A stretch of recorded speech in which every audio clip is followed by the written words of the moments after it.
Shotgun with Charlie.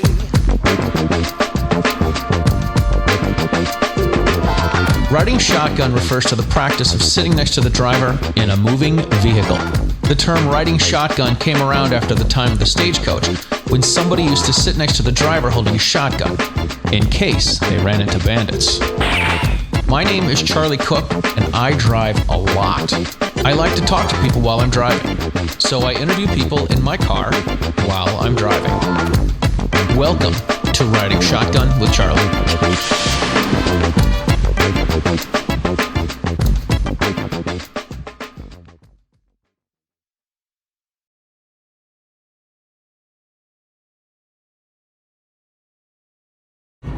Hey, it is Charlie from Riding Shotgun with Charlie, and I am here in the mobile studios heading out to do an interview. I want to remind you that you should go to asphaliadesigns.com. It's ASFALEIA designs.com. Enter your name and email address for the drawing that they're going to have for the fans of the Riding Shotgun with Charlie show. You can also save 10% if you make a purchase and you put in the discount code RSWC. Asphalia Designs, enter your name, info. The drawing is going to be on January 28th, 2020. So you want to make sure and tune in and make sure you check that out. And we will see you soon. Ladies and gentlemen, welcome to this episode of Riding Shotgun with Charlie. This is one of the episodes that we are doing in Phoenix, Arizona at the Gun Rights Policy Conference 2019. Today, I have a guest and do I say a guest and a passenger or two passengers? Or do I say a passenger and a tag-along? Hitchhiker? Hitchhiker sounds bad, because that's illegal. Is it? Is it illegal? I don't know if it's illegal. Depends on the... We have so of all the things I do, we're adding an Uber to what I'm doing. So first of all, we've got John. It's a Lyft because Uber doesn't allow guns. Oh, mum's the word. Mum's the word. Our passenger is going to be John Richardson. Shake my hand, John. There we go. He does radio, not TV. John Richardson from No Lawyers, Only Guns and Money. A little takeoff of the Warren Zevon tune. He's also from the Polite Society podcast. And our hanger-on in the back is Andrew Gottlieb from the Second Amendment Foundation. He's a man of few words.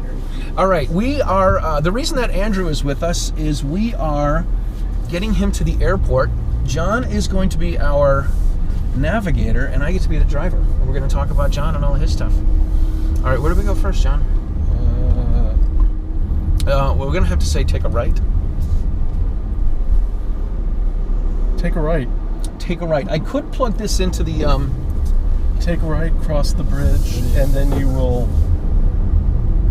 go be on the left. All right, we're going to run a yellow light. We're already... That's a big intersection, right? Oh, I should have turned there. Yep. Crap. All right. So I haven't been pulled over. Knock on wood, and we want to keep it that way. So John's navigating for us. We're getting Andrew to the airport. We have John Richardson. John, tell us about yourself. Well, I live in Western North Carolina. Yes. I'm married. I have two granddaughters. I did it the right way. I got married, and a few years later, I got two granddaughters. Didn't have the kids in the intervening period. I have stepdaughters. I was like, wait a second, how did they do? What part of Carolina are you from? 17th South is where we're going, right? 17th South. All right. So you're a blogger. You are an award-winning blogger. Thank you. And you've got a blog that was taken down a while ago, but we're not going to get to that. What's your? How did you become a gun guy? Well, I guess the first gun I bought was right when I was 18. I bought a Ruger 1022. Nice, an assault weapon in Washington, D.C., but that's okay. Or Washington State, sorry. It was $55, brand new. It's a while ago. That doesn't, give us your age or anything, but that's okay. That's okay. I really did not grow up in a gun-owning home. My dad was kind of interested. Yeah. Parents were separated, but he was in the Army, and we didn't have guns at home. And to be honest, I was a little gun shy. Loud noises bothered me, and somehow I had a friend from Boy Scouts, and we ended up, going shooting, and it became more frequent. And so then I had a Ruger 1022, and then eventually I got a shotgun that was given to me by my dad, which I still have. That's cool. And then, in college, you kind of drift, you get a little more liberal. Sure, girls. But drinking. I never really got into gun control. Went through a period where I had to sell some guns to make money to live on. Sure, to eat. And about 20-some years ago, maybe a little bit more, I started getting back into it. And I remember I said, they're banning assault weapons. I want one. Right. So I went to actually a department store that also had a gun counter. It was called Rose's, and I bought a Daewoo DR200. It had the thumbnail stock, no flash suppressor.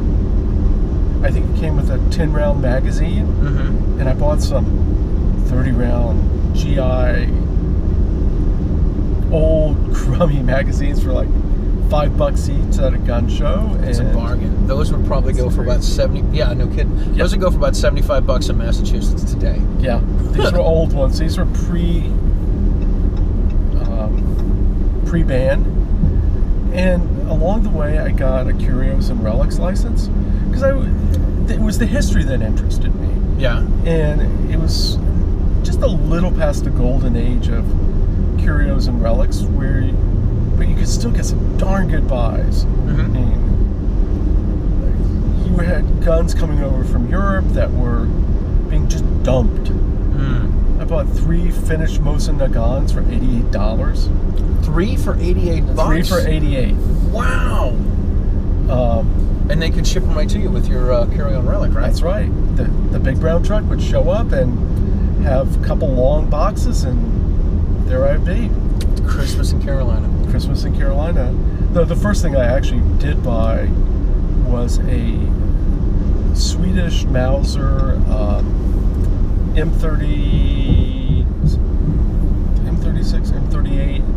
It was a Husqvarna, like the motorcycles and chainsaws. Really? Yeah. And it wasn't as long as the earlier rifles. It was a little shorter, and they had never used corrosive ammo in it because the Swedes had never used corrosive ammo.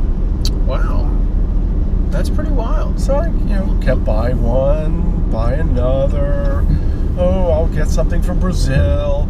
Oh, maybe something from Chile. Oh, the Swiss rifles are looking pretty good right now, and the prices are good. So you just add another 1 or 2 or 3 or 4. Yeah, $85. Okay, sure. $85, you can't beat it, right? Yeah. All of a sudden, you're now a collector. I'm a collector. That's cool. What kind of shooting did you do? Did you take these guns out and shoot them, or just you wanted to hang on to them? Some I shot, some I. Well, the Mosins I never even bought the ammo for them, but it was the history of shooting, and doing research about why the Swedish Army had this rifle, or why later they finally went to a semi-automatic, or why the Chileans had this rifle made in Germany. The whole 9 yards. It was the history.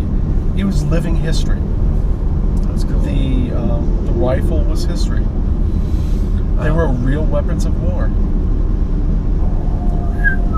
All right, before we get to weapons of war, do we stay on 17 or stay on 10? We turn on 10. Okay. We're going to pick up the pace here. That's pretty cool. Pretty cool. I have one of the guns that I inherited, I'm going to use air quotes when I say inherited, is my grandfather's World War II German Mauser. And it was missing a bolt. It was one of these guns that was in my sister's closet for forever. You want to go towards Phoenix, not LA. All right. Nobody wants to go towards Nobody wants to go towards LA. My grandfather took the bolt out and put the bolt someplace. So when I acquired it, it had been sitting in my sister's closet in the basement, had some water damage to it, and all sorts of, whatever. It's in horrible shape. But I'm happy to take it. I went to a gun show, found a bolt for it, took it to a gunsmith because I wanted to shoot it. It's a 7mm Mauser, and the gun store guy says, "Look, this is a death machine. Like, if you shoot this, it's going to blow up. You don't have a gun. You have a piece of wood. You have a piece of metal. Don't even turn it into a lamp. When there's a buyback program, go get $25 for it." And I'm like, "Yeah, it's my grandpa's. That's not an option." So it is going in the closet, and that's where it lives. Well, my cousin actually has it now. My uncle was in the Navy in World War II in the Pacific, and he came back with a Japanese Arasaka that we would play around with as kids, and supposedly it didn't have a firing pin, and so it was legal in New York City. And then there was a rolling block 22 rifle, which was, looked like you almost had two hammers, and we would play with it. There was no ammo, but they were in a closet up in the attic, and we'd be kids. We would be kids. That's a good way to put it, right? Yeah. That's cool. So how did things progress? You didn't become an instructor or anything like that, did you? You just had an interest in the history? Not until later. Not until later, okay. What made you get to the point where you wanted to be an instructor and share this with other people? Well, it was about 3 years ago, and I saw that there was an instructor class, three and a half, a basic pistol instructor class that was going to be in our area, NRA certified, and I went and took it. All right, we're going to get before that, because how long have you had your blog? I started my blog in May 2010.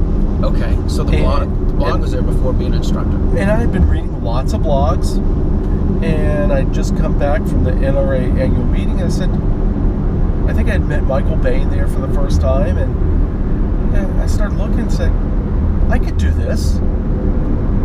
It doesn't take, I can write. I have a liberal arts degree. It also means you can serve fries, but... that too. And so it basically evolved. I got set up. I think I had 19 hits my first month. And then I had a post about the first post-McDonald versus Chicago case, which was Bateman vs Purdue, which was in North Carolina. And I think I was the first person to blog about it. I think even before SAF had announced it, somehow it was on their website. I saw it, and I ran with it. And then I started getting notice. We're not going towards McDonald. I guess it's the one that has the airplane. The airplane? Just a guess. Yeah. Just a shot in the dark. Shot in the dark. And I'd get picked up by a couple other major bloggers, and they'd say, "Oh, John Richardson's doing this," and they linked to me, and it just took off. And probably in the first year and a half, I had, if it was at all accurate, I had 500,000 visitors. Wow! Holy moly! And then I was like, and I go to the NRA annual meeting in Pittsburgh, and I'm just some guy, I think, and I'm meeting with some blogger get together, and it's like, "So you're John Richardson?" I'm like, "Yes." And it was nothing that I saw. I did not. Sorry, Yehuda, I did not do self-promotion. I was just putting my thoughts out there, and I was trying to simplify a lot of legal stuff.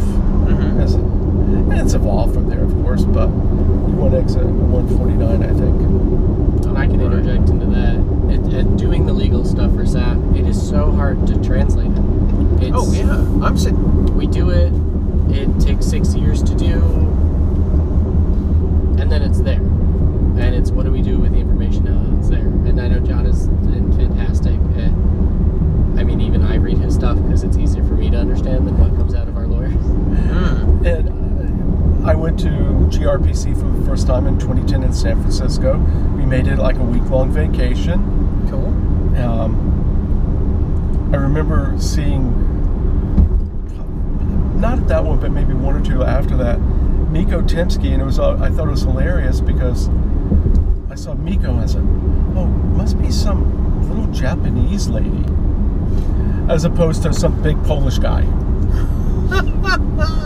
And we've always it's always been amusing. That's pretty cool. But after Bateman came, it was a fight.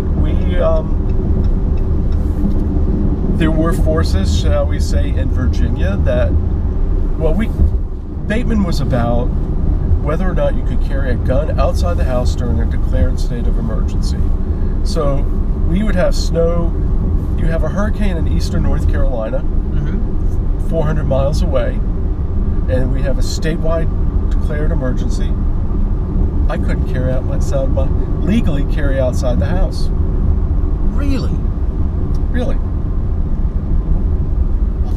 It seems to me that if there is a state of emergency because there's a natural disaster, you would want to be able to have the ability to protect yourself, right? You're absolutely correct. And the way it ended up, there were some battles. The court, we won in district court, and the state decided not to appeal it, but along the way there were things that would have mooted the case. There was pressure from certain organizations like, well, let's just do a legislative fix and it'll be done. And we were like, no, we really want, I think you wanted terminal 2. Yeah. We really want the judicial decision because we want precedent that had to be built upon. And it was a fight. Wow. That's nuts. It's funny too because it's such a simple issue. You'd think it's police are occupied, you're on your own. Yeah, I mean, certainly we should have learned this from Katrina. Yep.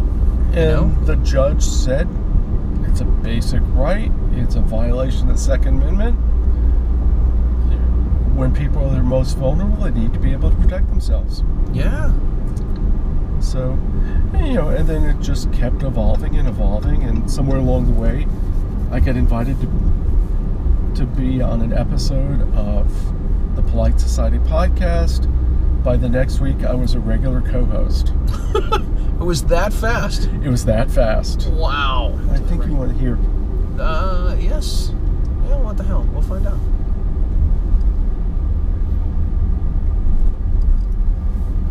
It's the blind leading the blind. It absolutely is. Oh, Terminal 2 check-in. Anyone works. All right. Here's United up here. United? I feel like a stowaway hiding back here. Right. All right, we'll drop you off right here. I've learned more about John in like 5 minutes, so it's impressive. That's cool. This is what it's about. What's the history of guns too? I mean, I went to ASU, so this is home for me. Poli-sci degree, which is almost one of the most useless degrees. Whoa. It's up there. Whoa. I have a poli-sci degree. So you know. I went to graduate school in political science. Honestly, I didn't I left with a wife and no degree. So you were saying it was useless? He doesn't graduate and he gets a wife. Okay. And I graduated and couldn't find a job. I feel like the smart one here. I went to college to be a band teacher, for God's sakes. And you nailed it. Okay. And you still nail it. But it's the other half of my degree was in American military history. Figured out I like guns. Let's learn it. And like 200 years of history is quite fascinating. That is 250 years of history. It's a lot has happened in a little amount of time, and it's funny too, especially when you look at people talking about muskets and ARs. That happened a lot faster than people think. I tell people in classes, I say, so we all, anti-gun folks want to ban the semi-autos because it's cooler and sexier. I said, but the technology's been around since the late 1800s. Right, it's crazy. Absolutely. It just wasn't an issue until recently. The internet. Crazy. It's easier to make it an issue. Right. All right, listen, thank you so much. Andrew's got to go. We had to drop him off. I have to say a special thank you to Andrew. Andrew was instrumental in getting me to be the blogger of the year The Ray Carter Blogger of the Year. The Ray Carter Blogger of the Year, which is a title you hold. I was the 1917 and you're the 2017. Here's what I love. Blogger of the Year, didn't write a word. It's a vlog. It's a vlog.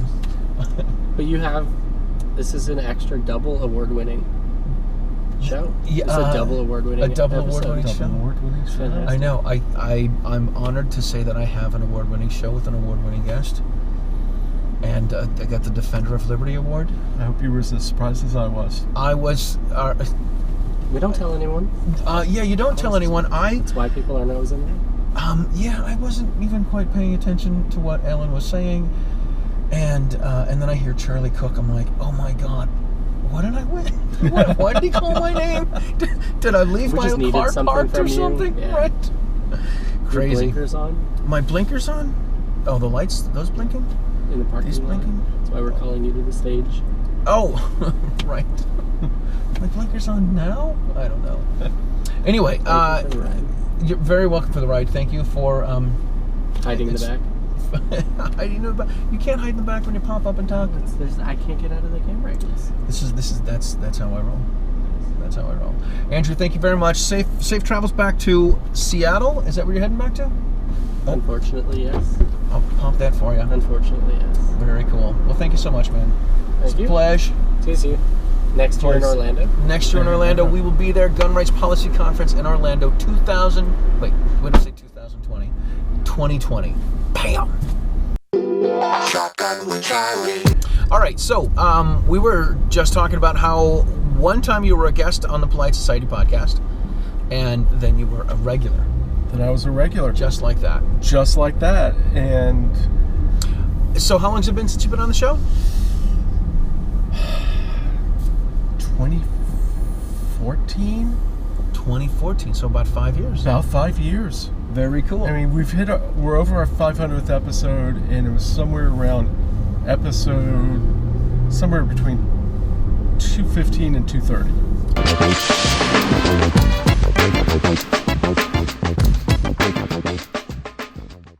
So you've been on the show for a long time. The Polite Society podcast, you guys do a long show. We do. Yeah. And we try to keep it limited to 15 to 20 minute segments at the most. Mm-hmm. And the reason we do that is somewhere along the way, somebody had told us that the average commute is 15 minutes. Right. So they could hear, like, to and from work, they would hear a segment. Now it's going off. Okay. Yeah.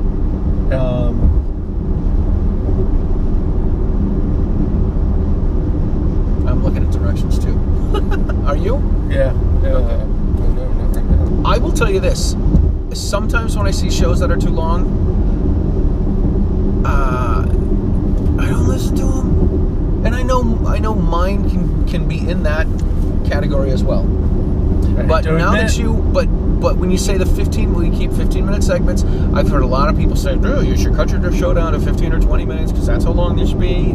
Talk to the podcast pros and blah, blah, blah, as long as people drive. I'm like, dude, I feel better than everyone else because I drive an hour. Yeah, one way on short days. But you put out a weekly show. We try to. Yep. And then you get the 15-minute segments. And we start off with what we're doing, personal news, go into 2 or 3... Oh, we are entering the safety corridor. Help you feel safe. Oh, absolutely. It's almost like a gun-free zone. Not anymore. Good. Sorry. Everyone's got their segments? And we then move to 2 or 3 news segments. Grant Gallagher pretty much does the writing on that. Yeah. He is, by training, an immunologist. A what? He's a scientist. Gotcha. An immunologist? Immunologist. What do they do? Science stuff. Science. Perfect. That's good enough for me. Yeah, he's got his PhD from University of Glasgow. Smart guy. Pretty bright guy, yeah. But then, we look over the news, then we'll have one, maybe two interviews. And we've had some cool people over the years. People like you wouldn't believe you would normally get them on the podcast. I'm going to say you've had everybody. But who are some of your faves that you've had on the show? Oh, actually, one of the most recent faves I had was a guy who calls himself the Parkinson Shooter. Shaky Dave. Shaky Dave was on my show. Shaky Dave.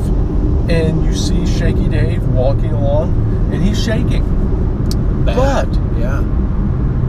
And I have seen people who have seen him shoot. The moment he has a gun in his hands, not even shooting, the moment he has a gun in his hands, he is just steady.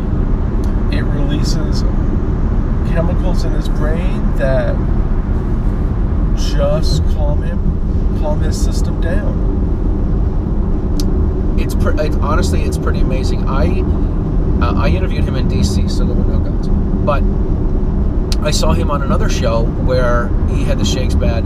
The company that made the rifle for him, F1, they brought him in some cool, I don't know, Creedmoor rifle or something. I'm not much of a rifle guy, but they brought him some big rifle, handed it to him, shakes were gone. I'm like, you've got to be kidding me. You've got to be kidding me. Unbelievable. So yeah, keep going with Shaky Dave. And so he was memorable, and he was fairly recent. We've had Stephen Halbrook, we've had John Lott, we've had you.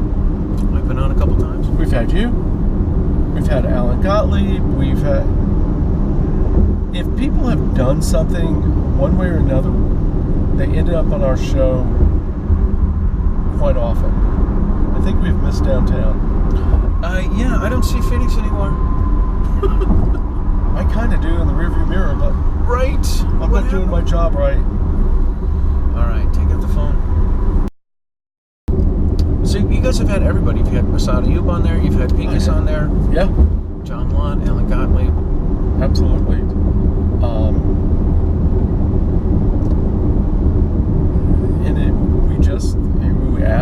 It's the key thing is you just have to ask people, and sometimes we have to record.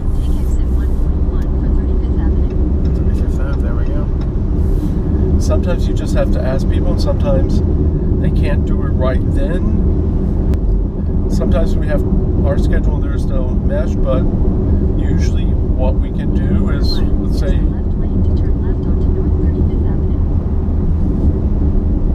keep going. So, we might record that segment separately. Yeah. And then splice it in. That's the beauty of podcasting. You can cut out the garbage so it all sounds wonderful. The ums and the ahs, the what do I say? But as long as you don't say anything, the software does it for you. Nice. Unfortunately, I'm not the one that has to do it. Yeah, that seems... So I might be a little bit lazy. All right. Polite Society podcast stuff. You guys have a cast of crews. Wait. We do. A cast of... We have added a number of people. Yeah. And that's... We decided with Rachel Malone, who's now the Texas State Representative for GOA, she's been pretty occupied with her job. And then prior to that, the year before that, she was the operations manager for the Texas Republican Party until she ran afoul of the governor by saying, "I disagree with you on red flag laws." And they fired her. Wow. And within the month, GOA picked her up and said, "We like this girl." Yeah, she's pretty awesome. She is absolutely awesome. She is. And so we started saying, we need to interview some people, and we had some suggestions and a casting call. But we got Amy Dillon, Tracy Thronberg, Belle McCormick, who works for Firearms Academy of Seattle. And lately, we've just added Kat, and my mind went blank because I can't remember Kat's last name. Kat.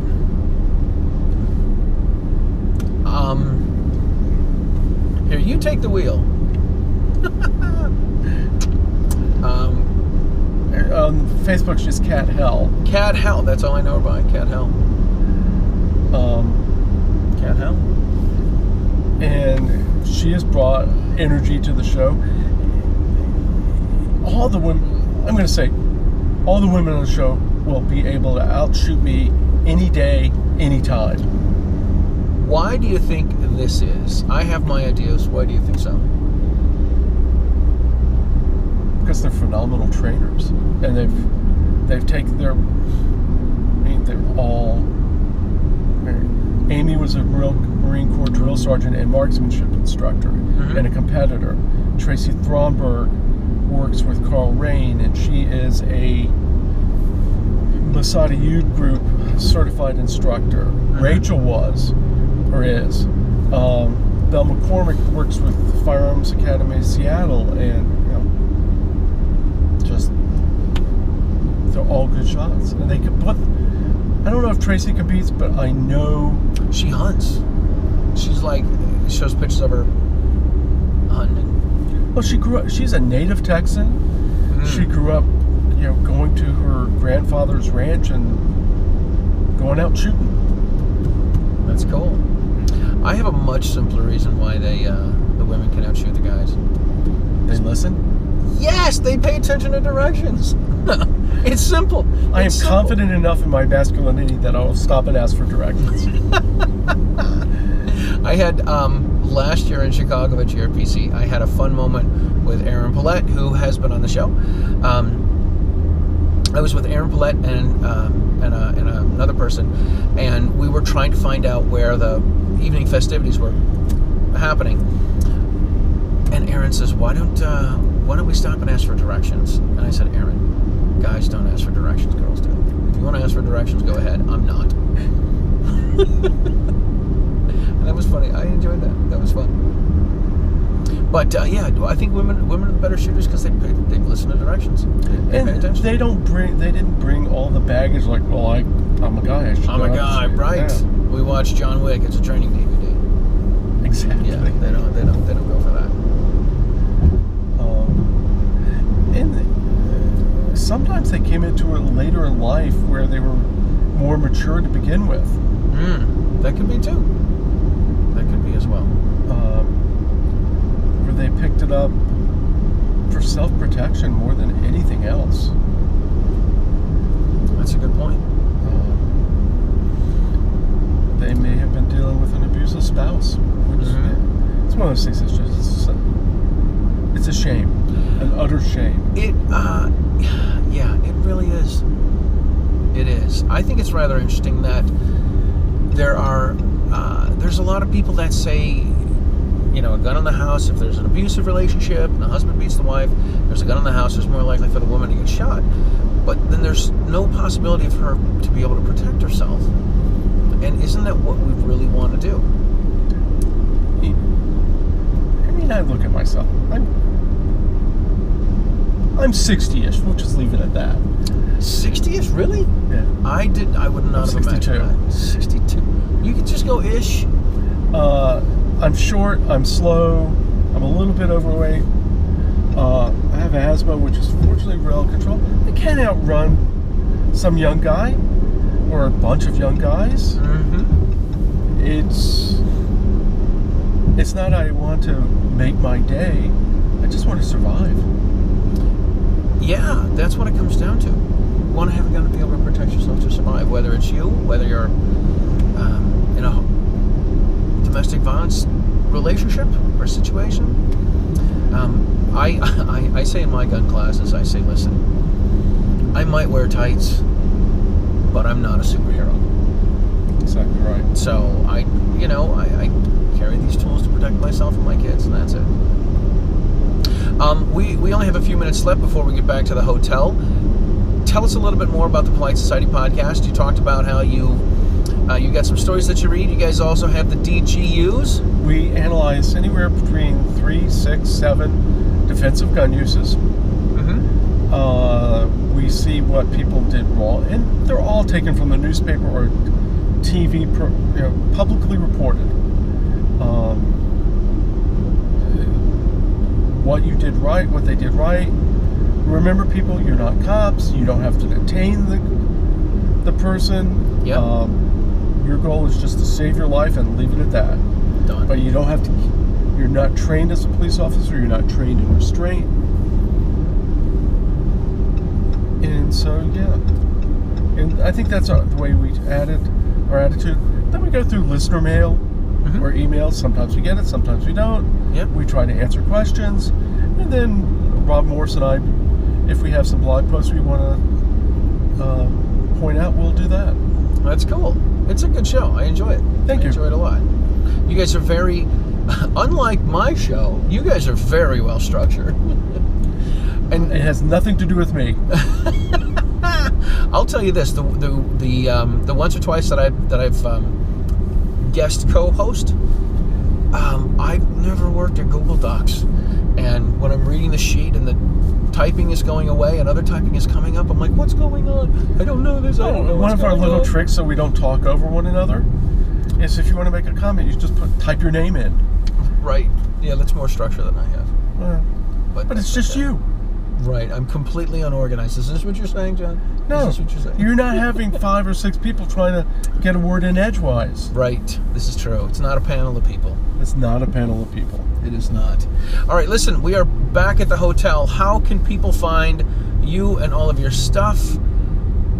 Well, they can I'll go to the Polite Society podcast first. Yes. Because that's just what we were talking about. Mm-hmm. It's available on iTunes, Stitcher, any place you would get it. If you type in politesocietypodcast.com, you can find it. Let's have fun. And woo! Whoa! Look at this. This guy's even crazier than I am. Oh, I can't show you because I don't have that camera. Oh, it's a Tesla. Have you ever driven a Tesla? No. I drove one a couple months ago with my son. We took it for a test drive as he graduated high school, so let's go for a test drive in a Tesla. What the heck? Why not? Right. It was really cool. And then for my blog, you can find it now at onlygunsandmoney.com. I totally forgot to bring that up. What a knucklehead. You had your First Amendment infringed on a couple months ago. I did. Blogger, I got a Facebook message from Dave Workman said, "What happened to your blog? It's not there." I'm like, oh my God. And I go back and check my emails, and at 3 a.m. it said, "You have violated the terms of service." Regulated. Then I had to go look up what that meant. And then I had to try to find out how to contact Google, which is not easy. And did you Google how to find Google? Basically. Waka, waka, waka. And basically what I had been accused of is either selling or facilitating the sale of a regulated item, which could be a firearm, could be pharmaceuticals, could be supplements or anything like that. Always back up, which I didn't do. So 9.5 years, it was just going to be deleted. I had 30 days for my appeal, or it was going to be deleted. It's with me. Last year, I had my external hard drive fall after I uploaded all my videos from Chicago, and it felt like and it's not just those interviews. It was all the raw video of all the other shows, and it wasn't 9.5 years. It was 32, 35 shows or something, and I'm like, this is my whole legacy gone.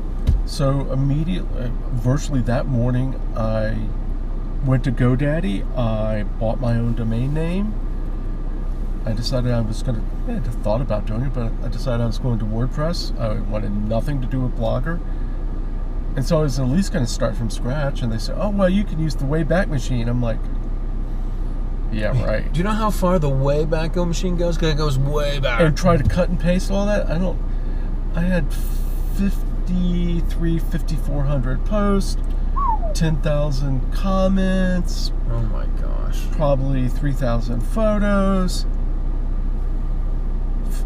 Long story short, 2 days later they said, oh, we've reevaluated it and we've had a human look at it. So you didn't violate our terms of service. Yeah, I didn't Thanks think to so. Bill Shaka's Firearms Chat podcast. He put me together with his host company, and I'm not on any of the big major hosting services, so I've got some guy that's two-way friendly. A little bit of freedom there, which is cool. Freedom. And that's what I talked about at GRPC. It's like, they can cut us off at a whim. We are at their mercy. Mm-hmm. We completely are, which is nuts. Which is nuts. All right, listen. What was the website? Only Guns and Money. OnlyGunsAndMoney.com. OnlyGunsAndMoney.com. Check out John Richardson and the other crew on the Polite Society podcast. We're going to put links to all that stuff. Check out, share, like, and subscribe all of the Riding Shotgun with Charlie stuff on YouTube, on Apple Podcasts, on Spotify, on iHeartRadio. We are trying to get the Stagecoach across America. Also, check out SDRN.US, the Self-Defense Radio Network, because it is part of the Polite Society podcast. Is part of it. That's not the phrase I'm looking for. It is all of your pro-freedom podcasts in one place. You see, I don't do that stuff as well as you do. It's taken me 50 episodes to remember all of your pro-freedom podcasts in one place. Because at first it was all your pro-gun podcasts. All your pro-freedom podcasts in one place. Awesome. John, thank you so much for being on the show. Thank you, Charlie. We'll put descriptions in this. We're going to share it with all of your people, all your stuff with all of my people. My people talk to your people. Right. Send them a message and we'll ping me. I don't know what ping me means. When people say ping me, I'm like, isn't that BlackBerry talk? Could be. Yeah. Never had one. When I hear, no, you never had a BlackBerry? No. That's all right. Well, don't hold it against you. All right, listen, we'll see you guys next time. Thanks.